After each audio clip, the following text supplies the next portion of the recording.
पवन नारा मेरे सहयोगी दिल्ली बीजेपी के दफ्तर पर मौजूद हैं। अगर आप मुझे सुन पा रहे हैं, पवन मेरी आवाज आप तक आ रही है क्या? बहुत देर से हमने बात नहीं की आपसे। पवन? बिल्कुल बिल्कुल आवाज आ रही है रोहित जी। यहाँ मेरे पीछे दीवार पे लिखा है दिल्ली में भी मोदी लहर। बीजेपी दफ्तर को देख के क्या लग रहा है आपको? अब कम से कम हलचल हुई, अब तो यकीन हो गया होगा लोगों को कि जीत रहे हैं। जी बिल्कुल। यहाँ की तस्वीर मैं आपको पहले दिखाना चाहूंगा। जब नतीजे एक तरफा होते हैं तो रिपोर्टर का भी जोश कैसे ठंडा हो जाता है। देखिए सब बैठ गए हैं क्योंकि समर्थक भी अपना टीवी पे देख के मजाक ले रहे हैं और एक भावना ये है कि चलो भाई जीत रहे हैं हम। तो समर्थक जो है वो अभी तक नहीं पहुंचे और यहाँ रिपोर्टर्स में सन्नाटा है। बीजेपी दफ्तर में हर कोई जो है टीवी पर चिपका हुआ है, नहीं अब तो भाई टीवी पे ही नतीजे देखेंगे। लेकिन दिलचस्प बात यह है कि ये हमारे लोकतंत्र के लिए अच्छा नहीं जब मामला इतना एक तरफा हो कि कार्यकर्ता खुशी मनाने के लिए भी ना आए कि भाई ठीक है ऑब्वियस हमें तो जीतना ही था। तो ये जरूर गड़बड़ है। कार्यकर्ता जोश, लोकतंत्र, वो सब बातें। लेकिन आपके बहुत से सहयोगी पत्रकार जो आम आदमी पार्टी का खुलेआम समर्थन करते रहे, उनका रिएक्शन क्या है आज? क्योंकि मैं अभी रामचंद्रन साहब से पूछ रहा था, उन्होंने गोल कर दिया बात को कि भाई न्यूज रूम में जो बैठ के आम आदमी पार्टी के लिए बैटिंग करते रहे, उसके बाद पार्टी में प्रवक्ताओं के पद पा गए, उनकी राह पर चलने की कोशिश में जो और लोग थे, उनकी स्थिति आज क्या होगी? उनको लग रहा होगा कि एक जो हमारा फ्यूचर प्रोस्पेक्ट था वो खत्म हो रहा है। तो जब तक जी बिल्कुल, जब तक आप मेरे पास नहीं आए मैं ट्वीट पे चेक कर रहा था। आम आदमी पार्टी अक्सर ट्वीटियाती ज्यादा है, बोलती कम है, तो खूब सारे ट्वीट करते हैं। लेकिन आज किसी भी पार्टी नेता की तरफ से एक भी ट्वीट नहीं आया है। पहले वाले ईवीएम के ट्वीट्स को रीट्वीट किया जा रहा है। तो देखना दिलचस्प होगा कि पहली प्रतिक्रिया क्या होती है। ये तो तय है कि ईवीएम पर दोष देंगे, लेकिन फर्स्ट रिएक्शन का मजा ही कुछ और है। अगर आप ये कह रहे हैं कि कुल मिला के रीट्वीट्स हो रहे ईवीएम से जुड़े हुए, तो इससे ये समझा जा सकता है कि आगे की रणनीति क्या होगी। संबित पात्रा बीजेपी के प्रवक्ता हैं, कुछ कह रहे हैं, वो सुनवाते हैं मुबिन ज़हरा, उसके बाद आपका कमेंट लें। उनका अहंकार, जिसको अंग्रेजी में एरोगेंस कहते हैं। दूसरा कारण है अब्यूजिंग एंड एक्यूजिंग पॉलिटिक्स, सबको गाली देना और खराब जुबान का प्रयोग करना, जो कि हिंदुस्तान की जनता पसंद नहीं करती है। और जो तीसरा ए है वो है एम्बिशन। उनका अपना महत्वाकांक्षा जो है वो दिल्ली की जनता के एस्पिरेशन से ज़्यादा बड़ा था। वो सोच रहे थे कि शाम तक चीफ मिनिस्टर और सुबह तक प्राइम मिनिस्टर बन जाऊं। यह कभी भी हिंदुस्तान की जनता और दिल्ली की जनता पसंद नहीं करती है। लोगों के लिए काम करना महत्वपूर्ण है। Sir, it's clear that the BJP is winning the MCD poll in Delhi. See, as far as the early trends in the MCD elections are concerned, Hindi के बाद अंग्रेजी वर्जन शुरू हो गया। ये के साथ बड़ा रहता है कि पहले हिंदी में बात कीजिए फिर अंग्रेजी में, और पात्रा जी तो उड़िया भी जानते होंगे, हो सकता है उड़िया में भी कहा जाए कि अपनी बात रखिए। मुबिन ज़हरा बोलिए, आप क्या कह रही है ये जानते हुए कि रुझान में 182 पर आ गई बीजेपी कुल मिलाकर, और 38 पर कांग्रेस, 39 पर आम आदमी पार्टी और अन्य 11 पर आ गए।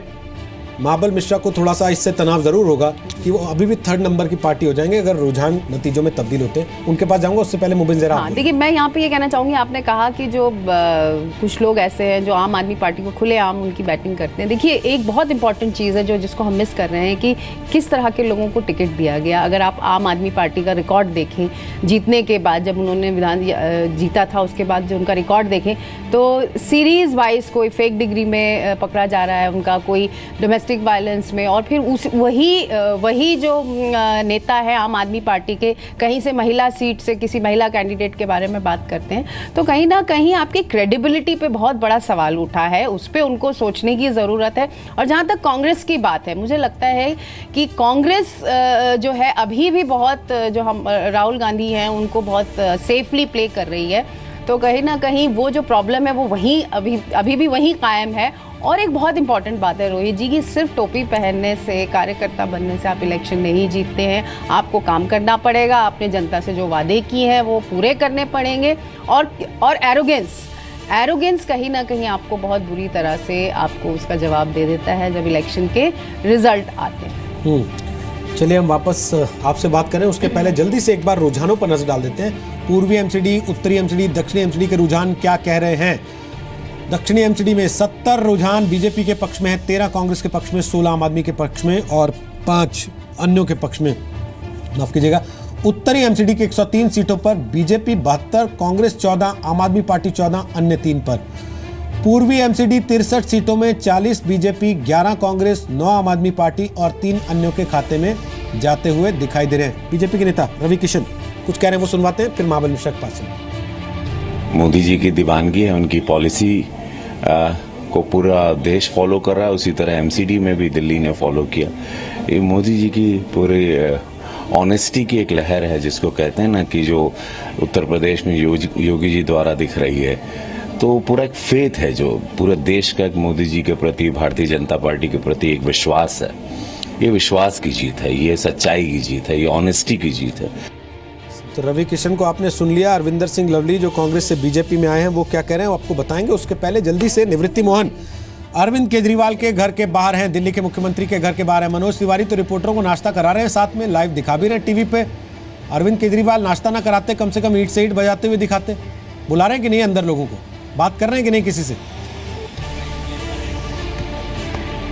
अभी तक मीडिया से तो किसी तरह की बात नहीं हो पाई है रोहित, अरविंद केजरीवाल की, लेकिन ये ज़रूर है कि अंदर मनीष सिसोदिया ज़रूर हैं, गोपाल राय हैं, दिलीप पांडे हैं, उनसे ज़रूर वो चर्चा कर रहे होंगे अपने इस प्रदर्शन के बारे में, और चर्चा इस बात पर भी ज़रूर कर रहे होंगे ऑन अ लाइटर नोट कि क्या अब धरना करना पड़ेगा उन्हें, या फिर ईवीएम्स में गड़बड़ी को लेकर किसी तरह की बात उन्हें उठानी होगी। ये ज़रूर चर्चा हो सकती है जो इस वक्त अंदर चल रही हो, और अपने प्रदर्शन पर और अपनी कमियों के ऊपर ज़रूर ये तीन लोग अंदर बैठकर चर्चा ज़रूर कर रहे होंगे, खासकर तब जब इनके मंत्रियों के क्षेत्र में पड़ने वाले वार्ड्स में भी बीजेपी का प्रदर्शन अच्छा नहीं रहा है, चाहे वो मनीष सिसोदिया हो, चाहे वो कपिल मिश्रा हो।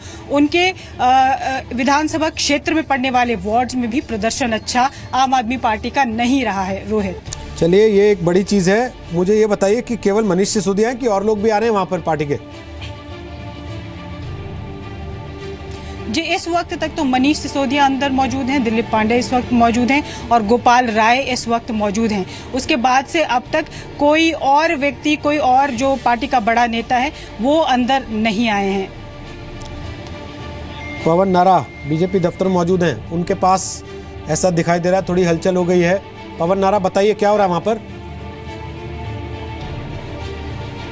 तो हलचल कुछ ऐसी है कि पुलिस वाले और सिक्योरिटी फोर्सेस पहुंच गई हैं, यानी पुलिस वालों को सुगबुगाहट लग चुकी है कि समर्थक पहुंचने वाले हैं, भीड़ यहां बढ़ने वाली है। तो यहां बंदोबस्त इंतजामात के लिए पुलिस और पैरामिलिट्री के जवान पहुंच गए हैं। अब जब समर्थक आएंगे तो नेता भी पहुंचेंगे, यानी जैसे जैसे नतीजे आते जा रहे हैं, नतीजों की तरफ रुझान बढ़ रहे हैं, जहां उनके बदलने की संभावना कम हो रही है, वैसे वैसे उम्मीद जताई जा रही है कि यहाँ पर कुछ समर्थक पहुंचेंगे, नेता पहुंचेंगे। अभी वीके मल्होत्रा अंदर पहुंचे हैं, तो आना शुरू हुआ है नेताओं का, अभी यहाँ मजमा लगेगा।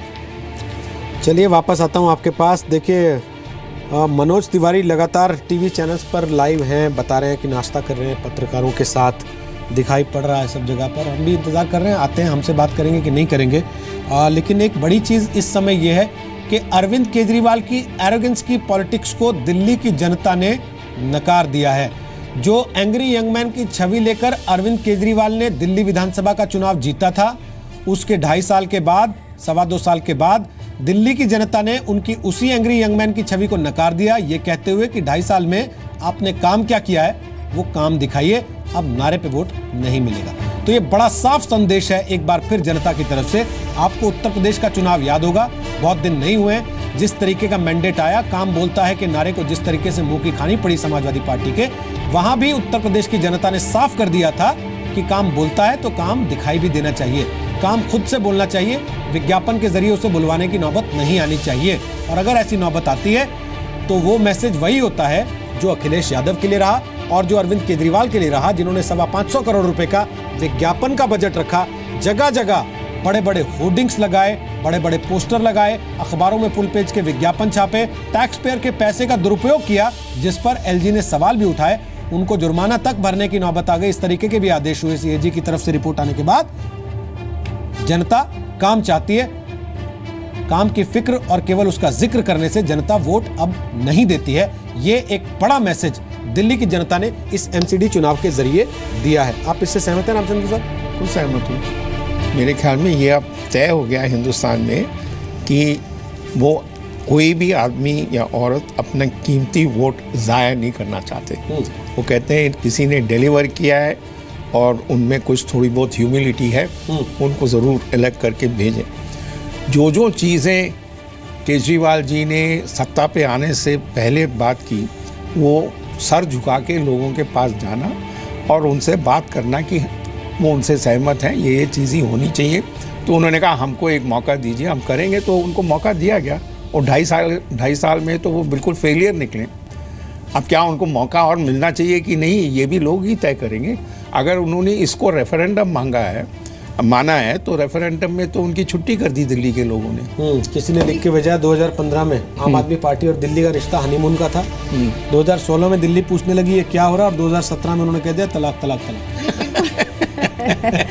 नहीं, देखिए सही बात है। आप सबसे बड़ी बात ये है कि इनका विश्वास जनता में था।